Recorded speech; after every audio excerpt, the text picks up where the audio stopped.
Hello दोस्तों, आज की कहानी दादी की पहली सैलरी। एक पारिवारिक कहानी। विनोद ड्राइंग रूम में बैठकर टीवी देख रहा था। मनीषा और सरला देवी दोनों किचन में थे। मनीषा बर्तन मांज रही थी और सरला देवी सुबह के नाश्ते की तैयारी में लगी हुई थी। 9 साल की पिंकी स्कूल जाने की तैयारी कर रही थी। विनोद ने ड्राइंग रूम से ही ऊंची आवाज में कहा, मनीषा तुम्हारा पगार आ गया है। अगर आ गया है तो इस महीने की ईएमआई तुम भर देना।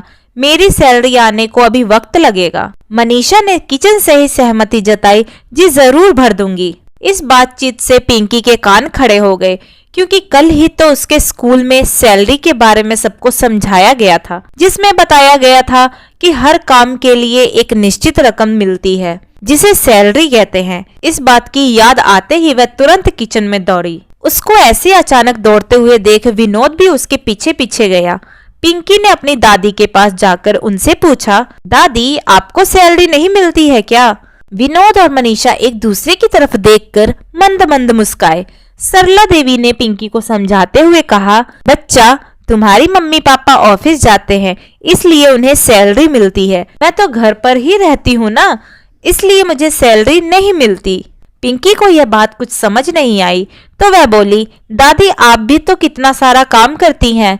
सुबह जल्दी उठकर नाश्ता बनाना, खाना बनाना, पूरे घर की साफ सफाई करना, कपड़े धोना, मुझे ट्यूशन पढ़ाना और बाजार जाकर राशन लाना और तरकारी लाना, और भी पता नहीं क्या क्या।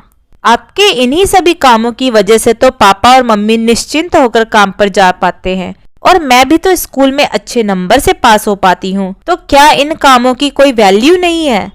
पिंकी की बातें सुनकर कुछ पल के लिए सब शांत हो गए। 9 साल की एक छोटी सी बच्ची जो सोच रही थी वह गलत नहीं था। विनोद और मनीषा के पास इसका कोई जवाब नहीं था, मगर सरला देवी के पास था। वह बोली, किसने कहा मुझे सैलरी नहीं मिलती? मुझे पैसों के रूप में, कागजों के रूप में सैलरी नहीं मिलती, लेकिन मुझे जिस रूप में सैलरी मिलती है उसकी कीमत कोई आंक नहीं सकता। मैं घर की जिम्मेदारी संभालती हूँ, तो मुझे तुम्हारे मम्मी पापा एक दोस्त के रूप में मदद करती है। तुम्हारी मम्मी की दोस्ती मेरे लिए वह सैलरी है। मुझे पैसों की जरूरत होती है और मैं तुम्हारे पापा को बोलती हूँ, तो बिना यह जाने कि मैं उनका क्या करूँगी वे मुझे झट से पैसे निकाल कर दे देते हैं। तुम्हारे पापा का यह विश्वास मेरी सैलरी है, और तुम जो मुझे इतना प्यार करती हो, मेरे बारे में इतना सोचती हो, वह तो मेरा बोनस है। अब बताओ, क्या मुझे किसी से कम सैलरी मिलती है? दादी की बातें सुनकर पिंकी खुश होकर दादी को गले से लगाते हुए बोली, अरे वाह दादी, आप तो बहुत अमीर है। सबके चेहरों पर बड़ी मुस्कान आ गई। मनीषा सरला देवी के पास गई, उनका हाथ पकड़कर बोली, मम्मी जी हमने कभी इस बारे में नहीं सोचा, लेकिन आपको कभी इस बारे में विचार नहीं आता कि आपको भी सैलरी मिलनी चाहिए? कभी कभार वह भी जब तुम लोगों को कुछ खरीद कर देना होता है तब थोड़ा सा बुरा लगता है। सरला देवी ने हिचकिचाते हुए कहा।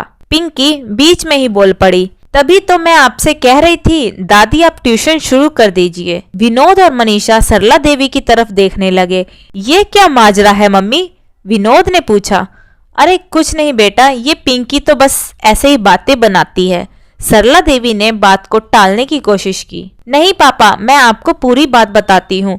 मेरी फ्रेंड रिंकू है ना, उसकी मम्मी एक बार मुझसे पूछ रही थी कि तुम हमेशा क्लास में अव्वल आती हो, हर विषय में अच्छे मार्क्स आते हैं, तुम कौन से ट्यूशन क्लास से ट्यूशन लेती हो? मुझे भी बताओ ताकि रिंकू को भी मैं वहां पर भेज सकूं। जब मैंने उनसे कहा कि मुझे तो मेरी दादी ही पढ़ाती हैं, तो उन्हें बहुत आश्चर्य हुआ।